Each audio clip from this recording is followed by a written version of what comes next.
Saya tumbuh besar di lingkungan keluarga nenek dari pihak ibu, maka otomatis saya sering berinteraksi dengan keluarga besar nenek. Nenek sendiri anak kedua dari 11 bersaudara, di mana dari 11 bersaudara tersebut, 4 diantaranya laki-laki. Sebut saja namanya Mad, Wir, Abu, dan Ari.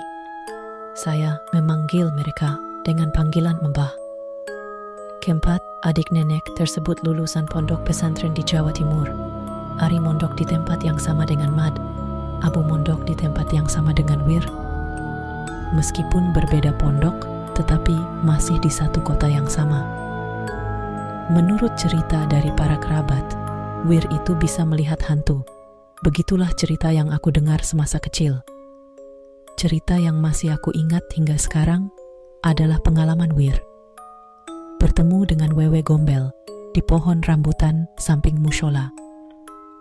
Wewe gombel tersebut berbeda dengan wewe gombel pada umumnya, sebab jalannya mundur. Dibandingkan dengan saudara nenek yang lain, Wir ini pendiam orangnya. Meskipun pendiam, tetapi ia dikenal pemberani. Tempat angker di desa pernah dikunjunginya pada malam hari. Nah, ia memiliki hobi memancing. Saking pemberaninya, sungai-sungai yang dikenal angker didatanginya, tentu saja dengan tujuan memancing ikan. Menurut penuturan nenek, Wir ini sewaktu di pondok pesantren juga senang memancing di Sungai Brantas. Di tahun 2021, suami dari kakak nenek, dengan kata lain kakak ipar nenek itu meninggal dunia. Seperti lazimnya di desa-desa, ada yang namanya tahlilan hingga 40 hari. Tetapi tradisi di keluarga besar saya, di hari ke-8 hingga ke-39 hanya diikuti oleh keluarga besar saja. Selesai tahlilan, dihidangkanlah makanan dan minuman. Menikmati hidangan tersebut tentu saja sambil ngobrol. Saya pun ikut dalam obrolan para bapak-bapak, meskipun hanya sekedar menyimak. Pada hari keberapa tahlilan, saya lupa tepatnya, obrolan membahas berkaitan dengan waktu di pondok pesantren dulu. Adik ipar nenek yang bernama Kapi mengawali cerita bahwa dulu mengirimkan uang untuk anak di pondok itu tidak menggunakan pos, tetapi langsung datang ke pondok meskipun jaraknya jauh. Di kecamatan tempat saya tinggal, dari dulu memang banyak orang tua yang memilih untuk memondokkan anaknya, paling banyak dipondokan di Kediri. Mbah Kapi menceritakan bahwa 1 bulan sekali digilir untuk datang ke Kediri membawa titipan uang dari orang tua di rumah. Jadi nanti yang dapat giliran itu mengunjungi pondok-pondok di Kediri untuk menyampaikan titipan itu tadi. Dari sini naik bus, kadang juga naik kereta api, nginapnya nanti di kamar santri terangnya kepada saya yang duduk di sampingnya. Kamar yang ada jinnya di pondok pesantren A di mana para santri tidak ada yang berani tidur di situ masih nggak ya? Tanyanya. Kira-kira jinnya masih ingat nggak ya sama Kang Wir? Celetuk Mbah Ari, yang kemudian diikuti gelak tawa yang lain sudah dirobohkan. Berganti bangunan, jawab Mbah Abu. Lebih lanjut Mbah Abu menceritakan bahwa para santri tidak ada yang berani tidur di kamar tersebut, sebab ketika tidur di kamar tersebut, ketika bangun berada di atas sumur, jin berpostur tinggi dan besar itu menempati sebuah lemari di kamar tersebut. Para santri juga tidak ada yang berani menggunakan lemari tersebut, sebab pasti yang menggunakan lemari tersebut sakit. Tetapi Mbah Wir berani tidur di kamar tersebut dan berani menggunakan lemari tersebut. Mbah Wir mengamini apa yang diceritakan oleh Mbah Abu. Ia mengungkapkan ia juga pernah dijahili oleh jin tersebut. Dalam kurung, Mbah Wir menyebut nama jin tersebut, tetapi saya lupa nama jinnya. Ketika tidur ia dipindahkan ke dapur. Kejadian tersebut terjadi ketika Sungai Brantas meluap di mana dapur pasti terendam banjir, tetapi anehnya Wir mengapung di air. Awalnya bersahabat baik, terangnya. Mbah Wir menjelaskan bahwa singkat cerita jin tersebut merasuki dan mengendalikan dirinya, dengan kata lain mengalami kesurupan.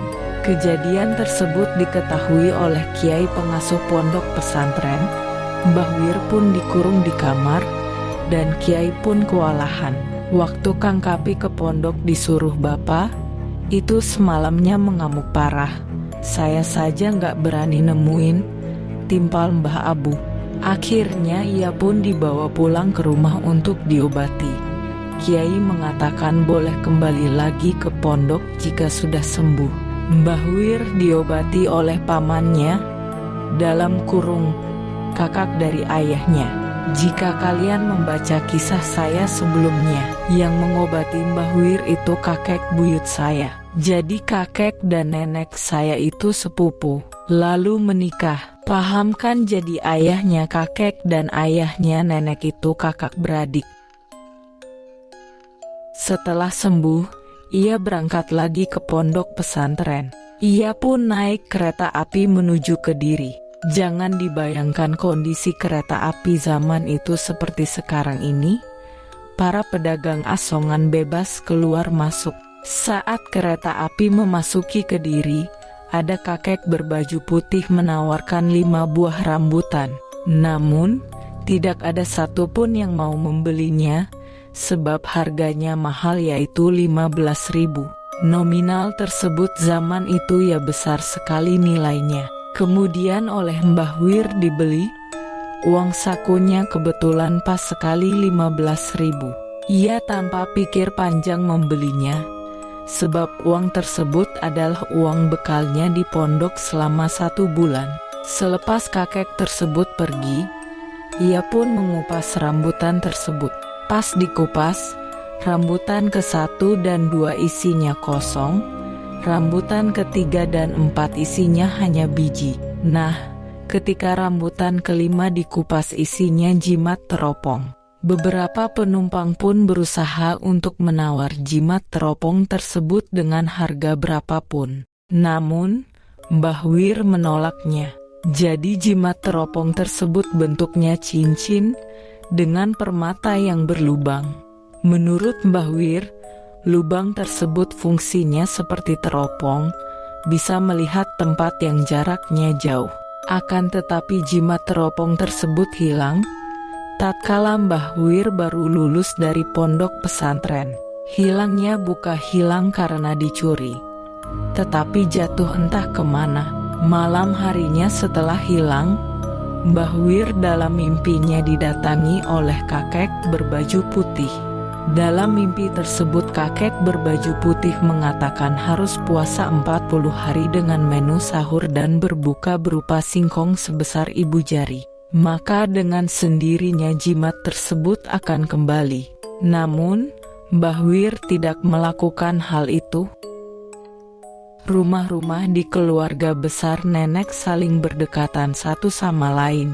Di tengahnya terdapat musola keluarga yang digunakan sebagai kegiatan keagamaan di kampung. Di samping musola terdapat pohon rambutan. Di pohon itulah dihuni oleh wewe gombel yang jalannya mundur. Mbah Wir yang seringkali pulang malam dari memancing, sering melihat penampakan hantu tersebut. Selain sosok wewe gombel, pohon rambutan tersebut juga dihuni oleh keluarga Kelong Wewe yang terdiri dari bapak, ibu, dan anak. Beberapa dari kami pernah ditampaki keluarga Kelong Wewe tersebut. Uniknya seringkali Kelong Wewe tersebut menyerupai manusia. Kelong Wewe laki-laki dan Kelong Wewe bocah menyerupai orang di desa kami bernama Wihat dan anaknya yang bernama Reza. Maka dari itu kami memanggilnya dengan sebutan Kelong Wihat dan Kelong Reza. Sementara Kelong perempuan sering menyerupai kakak nenek, terkadang Kelong Wewe bocah juga menyerupai anak Mbah Abu. Tentu saja mereka menampakkan diri di tengah malam. Beberapa kerabat yang hendak ke musola untuk sholat malam sering berpapasan dengan hantu tersebut. Ketika disapa mereka akan menjawab dengan dehman hem. Tanda kehadiran mereka dikenali dengan suara sendal basah. Suatu hari saya tidur bersama kakek. Kamar kakek terletak di samping jalan yang biasa dilewati oleh hantu tersebut. Dini hari saya mendengar suara sendal basah. Pas dilihat di jendela benar saja Kelong Wihat sedang menggendong Kelong Reza. Nah, yang sering ditampaki oleh mereka ya Mbah Wir. Karena memang ketika memancing pulangnya larut malam.